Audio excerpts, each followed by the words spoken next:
जय श्री राधे कृष्ण। आप सभी का आपके अपने YouTube channel BK Mishra present में बहुत बहुत स्वागत है। आइए आज आप सब सुनेंगे विष्णु पुराण प्रथम अंश में 22वें अध्याय की कथा। अब तक आपने पिछले अध्यायों का कथा श्रवण नहीं किया हो तो चैनल पे वीडियो अपलोड है या चैनल पे विष्णु पुराण अंश 1 के नाम से प्लेलिस्ट बनाया गया है। आप वहां से पिछले अध्यायों का कथा श्रवण कर सकते हैं। इस अध्याय में भगवान विष्णु की विभूति और जगत की व्यवस्था का वर्णन किया गया है। तो आइए सुनते हैं विष्णु पुराण प्रथम अंश 22वें अध्याय की कथा। तो बोलिए प्रेम से भगवान विष्णु की जय, माता लक्ष्मी की जय, सर्वदेवी देवता की जय। श्री पराशर जी बोले, पूर्व काल में महर्षियों ने जब महाराज पृथु को राज्य पद पर अभिषिक्त किया तो लोक पितामह ब्रह्मा जी ने भी कर्म से राज्यों का बंटवारा किया। ब्रह्मा जी ने नक्षत्र, ग्रह, ब्राह्मण, संपूर्ण वनस्पति और यज्ञ तथा तप आदि के राज्य पर चंद्रमा को नियुक्त किया। इसी प्रकार विश्रवा के पुत्र कुबेर जी को राजाओं का, वरुण को जलों का, विष्णु को आदित्यों का और अग्नि को वसुगणों का अधिपति बनाया। दक्षों को प्रजापतियों का, इंद्रों को मरुदगणों का तथा प्रहलाद जी को दैत्य और दानवों का अधिपत्य दिया। पितृगण के राज्य पद पर धर्मराज यम को अभिषिक्त किया और संपूर्ण गजराजों का स्वामित्व ऐरावत को दिया। गरुड़ को पक्षियों का, इंद्र को देवताओं का, उच्चैःश्रवा को घोड़ों का और वृषभों को गौओं का अधिपति बनाया। प्रभु ब्रह्मा जी ने समस्त मृगों, वन्य पशुओं का राज्य सिंह को दिया और सर्पों का स्वामी शेषनाग को बनाया। अस्थावरों का स्वामी हिमालय को, मुनिजनों का कपिल देव जी को और नख तथा दाढ़ वाले मृगगण का राजा व्याघ्र को बनाया तथा प्लक्ष यानी कि पाकर को वनस्पतियों का राजा किया। इसी प्रकार ब्रह्मा जी ने और जातियों के प्रधान्य की भी व्यवस्था की। इस प्रकार राज्यों का विभाग करके अनंतर प्रजापतियों के स्वामी ब्रह्मा जी ने सब और दिक्पालों की स्थापना की। उन्होंने पूर्व दिशा में वैराज प्रजापति के पुत्र राजा सुधन्वा को दिक्पाल पद पर अभिषिक्त किया तथा दक्षिण दिशा में कर्दम प्रजापति के पुत्र राजा शंख पद की नियुक्ति की। कभी च्युत न होने वाले राजसपुत्र महात्मा केतुमान को उन्होंने पश्चिम दिशा में स्थापित किया और पर्जन्य प्रजापति के पुत्र अति दुर्धर्ष राजा हिरण्य रोमा को उत्तर दिशाओं में अभिषिक्त किया। वे आज तक 7 द्वीप और अनेक नगरों से युक्त इस संपूर्ण पृथ्वी का अपने अपने विभाग अनुसार धर्म पूर्वक पालन करते हैं। हे मुनि सत्तम, ये तथा अन्य जो भी संपूर्ण राजा लोग हैं वे सभी विश्व के पालन में प्रवृत्त परमात्मा श्री विष्णु भगवान के विभूति रूप हैं। हे द्विजोत्तम, जो भूताधिपति पहले हो गए हैं और जो आगे होंगे वे सभी सर्वभूत भगवान विष्णु के अंश हैं।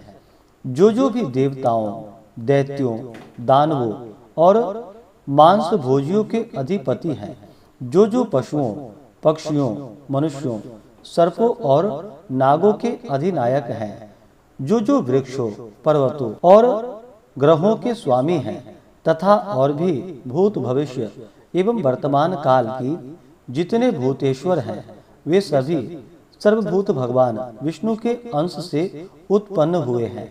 हे महाप्राज्ञ, सृष्टि के पालन कार्य में प्रवृत्त सर्वेश्वर श्री हरि को छोड़कर और किसी में भी पालन करने की शक्ति नहीं है। रजः और सत्वादि गुणों के आश्रय से वे सनातन प्रभु ही जगत की रचना के समय रचना करते हैं, स्थिति के समय पालन करते हैं और अंत समय में काल रूप संहार करते हैं। वे जनार्दन 4 विभाग से सृष्टि के और 4 विभाग ही स्थिति के समय रहते हैं तथा 4 रूप धारण करके ही अंत में प्रलय करते हैं। एक अंश वे अव्यक्त स्वरूप ब्रह्मा होते हैं, दूसरे अंश से मरीचि आदि प्रजापति होते हैं और उनका तीसरा अंश काल है और चौथा संपूर्ण प्राणी। इस प्रकार वे रजोगुण वेष्टि होकर 4 प्रकार से सृष्टि के समय स्थित होते हैं। फिर वे पुरुषोत्तम सत्व गुण का आश्रय लेकर जगत की स्थिति करते हैं। उस समय वे एक अंश से विष्णु होकर पालन करते हैं, दूसरे अंश से मनु आदि होते हैं तथा तीसरे अंश से काल और चौथे से सर्वभूतों में स्थित होते हैं तथा अंत काल में वे अजन्मा भगवान तमोगुणी की वृत्ति का आश्रय ले एक अंश से रुद्र रूप, दूसरे भाग से अग्नि और अंतकादि रूप, तीसरे से काल रूप और चौथे से संपूर्ण भूत स्वरूप हो जाते हैं। हे ब्राह्मण, विनाश करने के लिए उन महात्मा की यह 4 प्रकार की सार्वकालिक विभाग कल्पना कही जाती है। ब्रह्मा, दक्ष आदि प्रजापति गण, काल तथा समस्त प्राणी, ये श्री हरि की विभूतियां जगत की सृष्टि कारण हैं। हे द्विज, विष्णु, मनु आदि काल और समस्त भूतगण, ये जगत की स्थिति के कारण रूप भगवान विष्णु की विभूतियां हैं तथा रुद्र, काल, अंत कादि और सकल जीव श्री जनार्दन की ये 4 विभूतियां प्रलय की कारण रूप है। हे द्विज, जगत के आदि और मध्य में तथा प्रलय पर्यंत भी ब्रह्मा, मरीचि आदि तथा भिन्न भिन्न जीवों से ही सृष्टि हुआ करती है। सृष्टि के आरंभ में पहले ब्रह्मा जी रचना करते हैं, फिर मरीचि जी आदि प्रजापति गण और तदंतर समस्त जीव क्षण क्षण में संतान उत्पन्न करते रहते हैं। हे द्विज, काल के बिना ब्रह्मा, प्रजापति एवं अन्य समस्त प्राणी भी सृष्टि रचना नहीं कर सकते। अतः भगवान काल रूप विष्णु ही सर्वदा सृष्टि कारण है।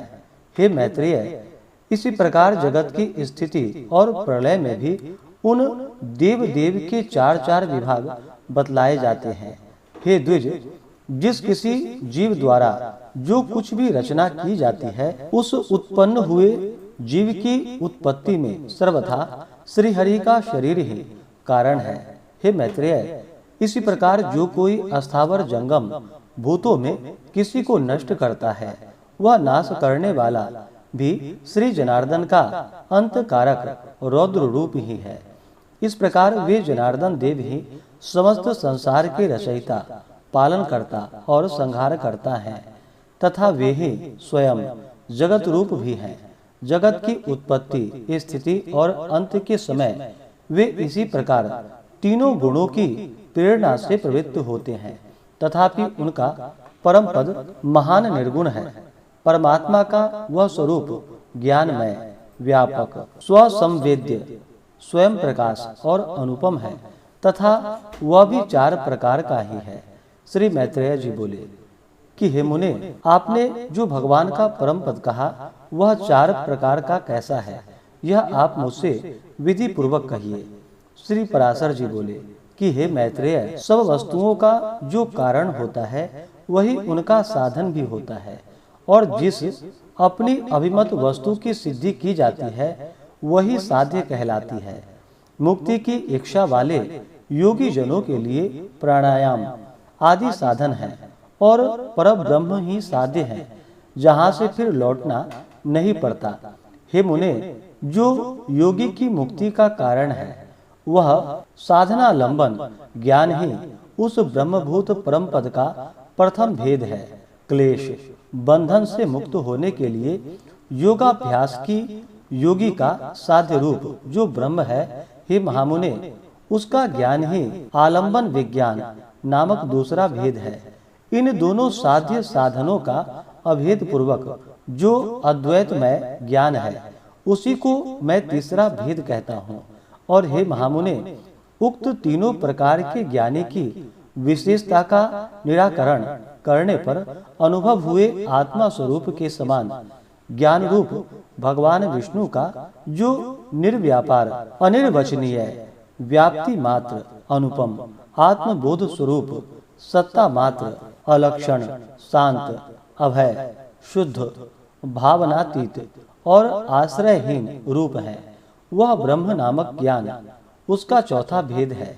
हे द्विज, जो योगी जन अन्य ज्ञानों का निरोध कर इस चौथे भेद में लीन हो जाते हैं, वे इस संसार क्षेत्र के भीतर बीजारोपण रूप कर्म करने में निर्बीज वासना रहित होते हैं। अर्थात वे लोक संग्रह के लिए कर्म करते भी रहते हैं, तो भी उन्हें उन कर्मों का कोई पाप पुण्य रूप फल प्राप्त नहीं होता। इस प्रकार का वह निर्मल, नित्य, व्यापक, अक्षय और समस्त हेय गुणों से रहित विष्णु नामक परम पद है। पुण्य पाप का क्षय और क्लेशों की निवृत्ति होने पर जो अत्यंत निर्मल हो जाता है, वही योगी उस परम ब्रह्म का आश्रय लेता है, जहाँ से वह फिर नहीं लौटता। उस ब्रह्म के मूर्त और अमूर्त दो रूप है, जो क्षर और अक्षर रूप से समस्त प्राणियों में स्थित है। अक्षर ही वह परम ब्रह्म है और क्षर संपूर्ण जगत है। जिस प्रकार एक देशीय अग्नि का प्रकाश सर्वत्र फैला रहता है, उसी प्रकार यह संपूर्ण जगत परम ब्रह्म की ही शक्ति है।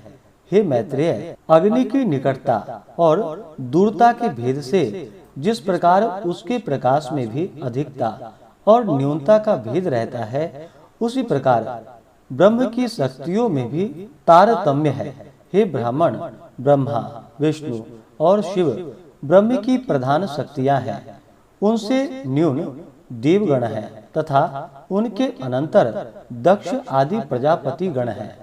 उनसे भी न्यून मनुष्य, पशु, पक्षी, मृग और सरीसृपादि हैं तथा उनसे भी अत्यंत न्यून वृक्ष, गुल्म और लता आदि हैं।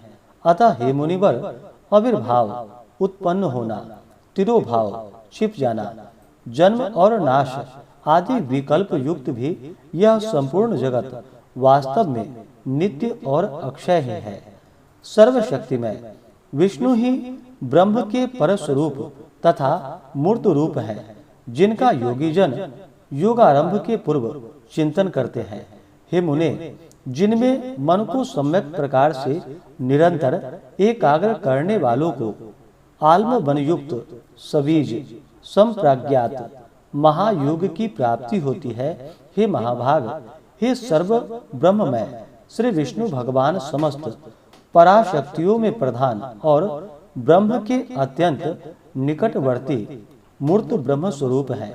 हे मुने, उन्हीं में यह संपूर्ण जगत ओतप्रोत है, उन्हीं से उत्पन्न है, उन्हीं में स्थित है और स्वयं वे ही समस्त जगत है।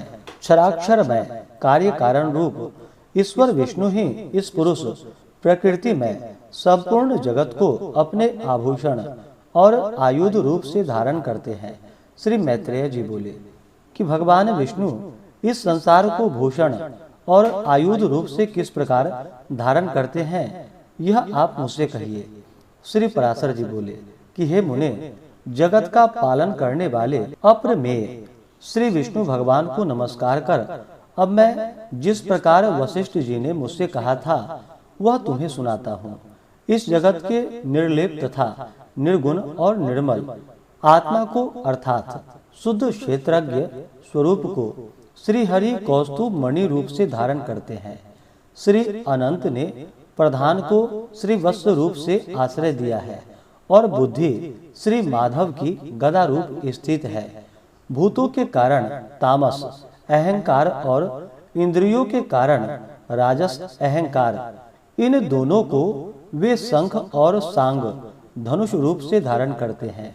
अपने वेग से पवन को भी पराजित करने वाला अत्यंत चंचल सात्विक अहंकार रूप मन श्री विष्णु भगवान के कर कमलों में स्थित चक्र का रूप धारण करता है। हे द्विज, भगवान गदाधर की जो मुक्ता, माणिक्य, मरकत, इंद्रनील और हीरकमयी पंचरूपा वैजंती माला है, वह पंच तन मात्राओं और पंचभूतों का ही संघात है। जो ज्ञान और कर्ममयी इंद्रियां हैं, उन सबको श्री जनार्दन भगवान बाण रूप से धारण करते हैं। भगवान अच्युत जो अत्यंत निर्मल खड्ग धारण करते हैं, वह अविद्यामय कोश के आच्छादित विद्यामय ज्ञान ही है। हे मैत्रेय, इस प्रकार पुरुष प्रधान बुद्धि, अहंकार, पंचभूत, मन, इंद्रियां तथा विद्या और अविद्या सभी श्री ऋषिकेश में आश्रित है। श्री हरि रूप रहित होकर भी माया रूप से प्राणियों के कल्याण के लिए इन सबको अस्त्र और भूषण रूप से धारण करते हैं। इस प्रकार वे कमल नयन परमेश्वर, सविकार प्रधान निर्विकार पुरुष तथा संपूर्ण जगत को धारण करते हैं। जो कुछ भी विद्या, अविद्या, सत, असत तथा अव्यय रूप है, हे मैत्रेय, वह सब सर्वभूतेश्वर श्री मधुसूदन में ही स्थित है। कला, काष्ठा, निमेष, दिन, ऋतु, अयन और वर्ष रूप से वे काल रूप निष्पाप अव्यय श्री हरि ही विराजमान है। हे मुनि श्रेष्ठ, भूरलोक, भुवरलोक और स्वर्गलोक तथा मह, जन, तप और सत्य आदि सातों लोक भी सर्वव्यापक भगवान ही हैं। सभी पूर्वजों के पूर्वज तथा समस्त विद्याओं के आधार श्री हरि ही स्वयं लोकमय स्वरूप स्थित है।